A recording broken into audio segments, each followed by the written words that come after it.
MBC-DNT సంక్షేమ సంఘానికి సంబంధించిన కులాలకు రాష్ట్ర ప్రభుత్వం మరియు కేంద్ర ప్రభుత్వం ప్రత్యేక మంత్రిత్వ శాఖను ఏర్పాటు చేయాలి. ఎంబీసీ-డిఎన్టీ వర్గీకరణకు బీసీ కమిషన్ ద్వారా కేంద్ర రాష్ట్ర ప్రభుత్వాలు వర్గీకరణ చేయాలి. ఎంబీసీ-డిఎన్టీ స్థితిగతులపై బీసీ మంత్రివర్యులు మరియు ముఖ్యమంత్రి గారికి మన యొక్క ఎంబీసీల వినతి పత్రాలు అందజేసి వాటి సాధనకు కృషి చేయాలి. ఎంబీసీ-డిఎన్టీ స్థితిగతులపై కేంద్ర ప్రభుత్వాన్ని కలిసి మన హక్కుల సాధనకు కృషి చేయాలి.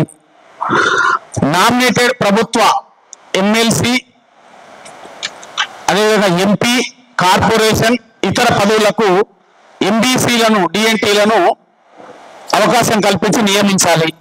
ఎస్సీ ఎస్టీ మాదిరిగా ఎంబీసీ-డిఎన్టీలకు ప్రత్యేకమైన చట్టం తీసుకురావాలి. ఎంబీసీ కార్పొరేషన్ ఏర్పాటు చేసి 5,000 కోట్లు రాష్ట్ర ప్రభుత్వం కేటాయించాలి. కేంద్రంలో 1,00,00 కోట్లు కేటాయించాలి.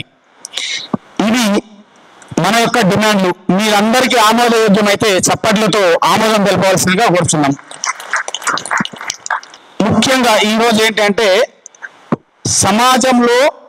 సమాజం కోసం ఎంఆర్పిఎస్ అని మాదిగ హక్కుల పోరాట రిజర్వేషన్ అని పేరుకు పెట్టారు. కానీ ఈరోజు ఈ రాష్ట్రంలో పెన్షన్లు వస్తున్నాయంటే కారకులు, అన్ని కులాలకు పెన్షన్లు వస్తున్నాయంటే కారకులు మందకృష్ణ మాదిగ. మరి అట్లాంటి వాళ్ళకు కూడా మన బీసీల కోసం ఎక్కడైనా వారు మాట్లాడుతుంటారు. కాబట్టి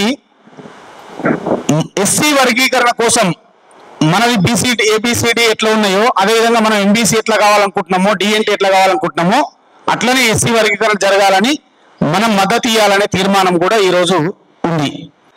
మరి మనమందరం కూడా అంబేద్కర్ను గౌరవిస్తున్నామా లేదా? ఎవరైతే ఈ రాజ్యాంగం రాసినారో ఈ రాజ్యాంగాన్ని బడుగు బలహీన వర్గాలకు అందరికి కూడా ఎవరు రాశారంటే అంబేద్కర్. మరి అంబేద్కరిస్టులు ఎవరైతే ఉన్నారో అంబేద్కర్ను గౌరవించే ప్రతి ఒక్కరు కూడా ఎస్సీ వర్గీకరణను గౌరవించిన వాళ్ళే అంబేద్కరిస్టులు. ఎందుకంటున్నా అంటే వారు ఆనాడు బీద బలహీన వర్గాల కోసం వర్గీకరణ కోసం ఒకవేళ రాసి ఉండకపోతే ఈ రోజు మీకు ఆ హక్కులు అంది ఉండేవా?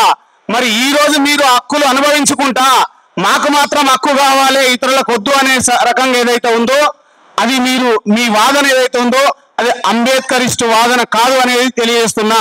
మీరు అంబేద్కర్ను గౌరవించినట్లయితే ఎస్సీ వర్గీకరణ కూడా గౌరవించాలని చెప్పి తెలియజేస్తున్నా. మీరు ఒకవేళ మీరు ఇక్కడ నుంచి అయినా ఈ వేదిక నుంచి అయినా ఎంబీసీ-డిఎన్టీ సంఘము అన్న కోరలే మాకు మద్దతు ఇవ్వాలని మేమే వారం రోజుల కింద మీటింగ్ పెట్టుకొని సూర్యరావు గారు మేమందరం మీటింగ్ పెట్టుకొని ఇది న్యాయమైన డిమాండ్, ఇది రాజ్యంలో అన్ని కులాలకు దిక్సూచి ఎవరు అంటే కుల పోరాటకు దిక్సూచి ఎవరు అంటే మందకృష్ణ మాదిగన్న. అందరు పోరాటం చాలా మంది అంతకుముందు చేశారు. కానీ ఒక పట్టుదలతో ఒక సిస్టంతో ఏ పదవులు వచ్చినా తృణప్రాయంగా తెగించి ఈరోజు వర్గీకరణ కోసం పోరాడుతున్నారు ఏకైక డిమాండ్తో.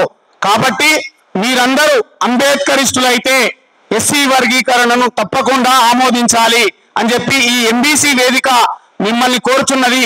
మీరు ఎవరైతే ఎస్సీ వర్గీకరణకు మద్దతు తెలిపితే వారిని బూతులతో మాట్లాడుతున్నారో ఆ బూతులు మీకు చెందుతాయి. మీరు అంబేద్కరిస్టులైతే అంబేద్కరిస్ట్ ఏం చెప్పిండు? ఎవడు ఎనగారిన వర్గాల కోసం ఎంత కష్టపడి పోరాడిండో ఆయన కన్నా ముందు పుట్టిన ఆయనను చూడనాయన మహాత్మా జ్యోతిబా ఫులే నా గురువు అని చెప్పుకున్నాడు. ఆయన సిస్టమ్ అది. ఆయనను చూసి మీరు నేర్చుకోవాలి. ఈరోజు మందకృష్ణ మాదిగన్నను చూసి మీరు నేర్చుకోవాలని తెలియజేస్తూ